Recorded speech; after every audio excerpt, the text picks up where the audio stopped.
now that you've had a chance to do the practice worksheet, let's review it here.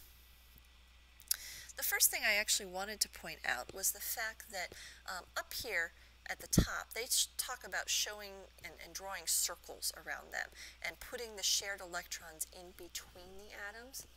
That is another way that you can do it, but quite honestly, for simplicity's sake, I am just going to have you guys draw the circles. It makes life a lot easier for you. Okay, so show how covalent bonding occurs in each of the following pairs of atoms. Atoms may share 1, 2, or 3 pairs of electrons. All right, so let's start with the hydrogen. Okay, so we have H plus H, so it's going to make H2. That actually tells us how many atoms we're going to need.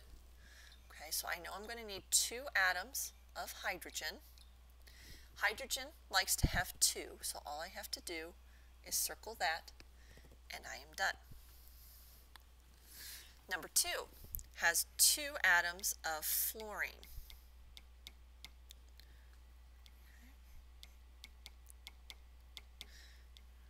Each of them have 7 valence electrons.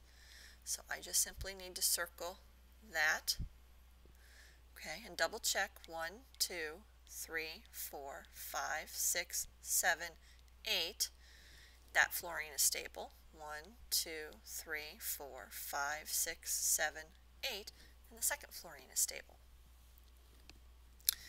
Number 3, I'm using 2 oxygens.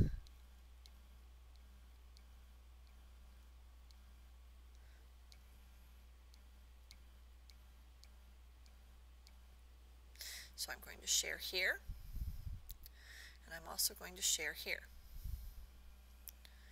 Again, if I do my counts, I have 4 shared electrons in the 2 circles, 5, 6, 7, 8.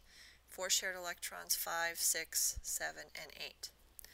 Those 2 atoms are now stable. All right, let me slide this worksheet up so I can get the last 3. Okay. So, number 4, I have 2 nitrogens. Each nitrogen has 5 valence electrons. So I would draw 2 atoms that look like this. I can share here because those are unpaired. I can pair these guys up, and I can pair these guys up. So in this case, I have 3 what we call shared pairs. I hope you can see what we're doing is we're taking these guys that, like, these are a shared pair, or a paired set of electrons. We're taking the ones that are unpaired and pairing them up on another atom. That's all we're doing. Okay, number 5, we start with carbon with its 4 valence electrons. And we know we're going to have 2 oxygens, but let's start with our first oxygen here. It's going to share here, and it's also going to share here. It is done sharing, but carbon still has 2 unpaired, and we know we're going to have 2 oxygens because of the formula. So I draw another oxygen. I'm going to just draw mine over here for space's sake. And I have another shared, and then another shared here, and I am done. I didn't quite get in the circle. Okay, the last one, I have hydrogen and oxygen, and I'm making H2O. So I know I'm going to have 2 hydrogens.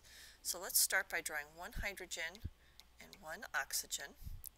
So when I share here, okay, my hydrogen is stable, but my oxygen still has 1 that is not, and that's where I need the other hydrogen to share here. And I am done. So at this point, I hope that you understand how to draw these covalent Lewis dot structures, and you will also have another homework worksheet that has to do with drawing additional ones of these for practice.